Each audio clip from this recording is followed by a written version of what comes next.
Here's the deal. So there I am, minding my own business, just chilling like a villain. It was Monday night, winding down for the evening, had a little bit of wine, was thinking deep thoughts, was thinking about philosophy, theology, metaphysics, what kind of thong Julieta Venegas is wearing. And I opened my Facebook. And I may or may not have been getting on Facebook to stalk some females. One of them may or may not have been that fine Roxana. At any rate, I log on, my boy Glenn Hampton. What up, homie? My boy Glenn, that was a shout out to Glenn. Glenn knows what that means. But he said something, he commented, said something about a picture of me with my mom. I click on the link. And you know how on Facebook, when you click on a picture, like it says, oh, Santa Claus likes this. Jesus likes this, right? Whoever likes that, whatever it shows. And who was on there is liking it but my ex-girlfriend. This ex-girlfriend who told me was off Facebook. Okay, so I click on the link. I mean, I can't help myself. I know I probably shouldn't have, but I mean, I couldn't help it. And just a little bit of background. I won't take a whole lot of your time. I loved this woman. Okay? Loved her beyond sanity. At any rate, she's moving on with a new guy. And kind of felt like a punch in the stomach. That being said, you know, I think I'm really... It's just kind of odd how you grow and just how you kind of change your views as you get older. I talked to a friend, you know, we talked about it, you know, kind of got a little bit of the raw emotion out. And then as the night ended, what really started to settle in is this feeling of, you know what, it's really okay. Good for her, hope it works out. But you know, just because she's with somebody and I'm not right now, that doesn't necessarily mean anything. I mean, I don't know what kind of relationship she's in. I don't know who this guy is or what he's all about. Maybe it's great, maybe it's not great.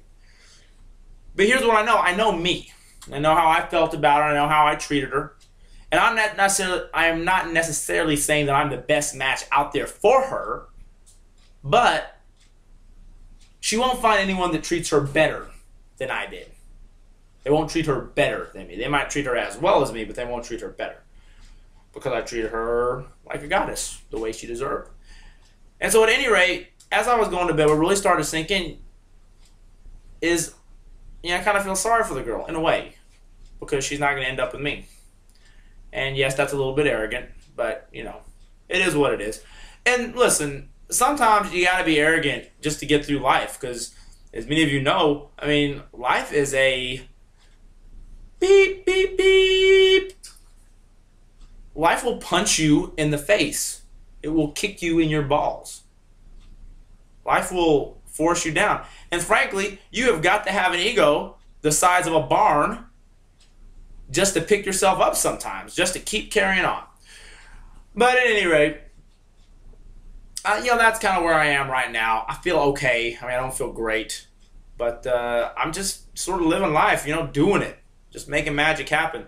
And so what I like to do, I told that story just to encourage, because I really think there's a lot of guys out there like me. Women are under this impression that their options are the boring nice guys who will treat them right and never cheat on them, but who are about as interesting as ranch dressing, or the anus hole guys that are sexy and cool and give them all these butterflies, but ultimately will never give them what they really want long term.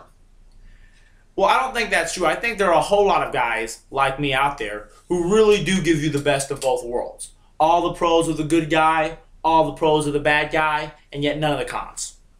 I really think those exist. And maybe you're going through the same thing I'm going through right now. Maybe you're not quite as far along as me. Maybe you are a little bit further down the road than I am.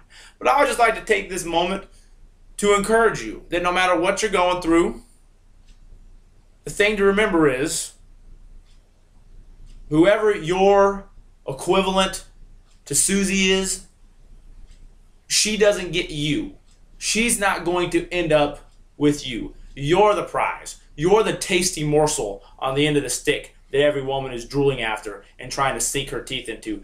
Fellas, I got news for you. We got numbers on those hoes. Alright? There are way more women than there are men.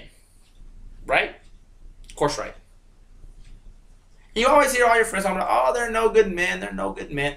The bottom line is, they got the biological clock. We don't. We have a lot of things going in our favor. And so I would just encourage you to go out there and love passionately and love fiercely and love with no thought for yourself. Set boundaries. Be brave. Be smart. But at the end of the day, remember, all we have is our own glory. 1,000 years from now,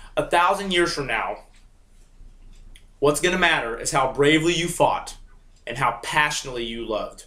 Remember that. And love passionately. A little bit serious today. Keep it real. Listen, the Guardians of the Galaxy, they got a gopher with a gun. What is up with that?